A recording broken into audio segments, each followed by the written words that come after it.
दुलचासर गांव के मूंधड़ा भवन में चल रही 7 दिवसीय संगीतमय श्रीमद् भागवत कथा की गुरुवार को विधिवत पूर्णाहुति हुई।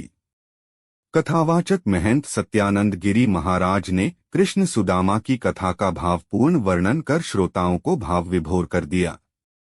उन्होंने कहा, भगवान श्री कृष्ण और सुदामा की मित्रता द्वापर युग से लेकर कलयुग तक प्रासंगिक है। कलयुग में लोगों को श्री कृष्ण और सुदामा की मित्रता से सीख लेनी चाहिए, क्योंकि कृष्ण और सुदामा की मित्रता निस्वार्थ थी। उन्होंने कहा कि परमात्मा की कृपा से ही सब होता है।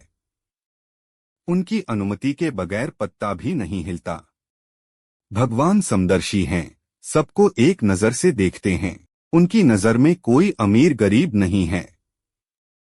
श्रीमद् भागवत कथा का उद्देश्य ही परमात्मा के ज्ञान, आत्मा के ज्ञान और सृष्टि विधान के ज्ञान को स्पष्ट करना है। गीता वास्तव में चरित्र निर्माण का सबसे बड़ा और उत्तम शास्त्र है।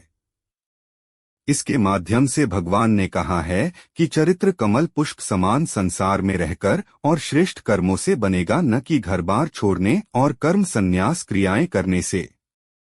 माता पिता की सेवा किए जाने का आवश्यक बताते हुए उन्होंने कहा कि जिसने भी माता पिता की निस्वार्थ भाव से सेवा कर ली, समझ लो उसने सभी तीर्थों की यात्रा कर ली। माता पिता के चरणों में ही तीर्थ है। उन्होंने कहा कि 84 लाख योनियों में भटकने के बाद यह मानव तन मिला है, इसका उपयोग सत्य के मार्ग पर चलने में लगा दो, जन्म सफल हो जाएगा। उन्होंने बताया कि श्रीमद् भागवत कथा श्रवण करने से जीवन में भगवान की भक्ति जागृत हो जाती है।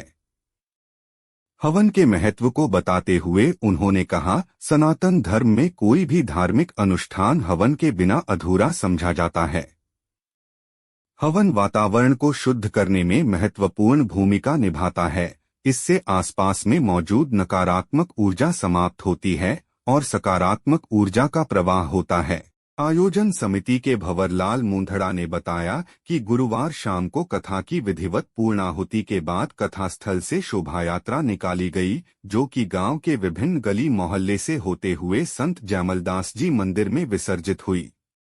शुक्रवार प्रातः 9 बजे कथास्थल पर सामूहिक हवन का आयोजन होगा।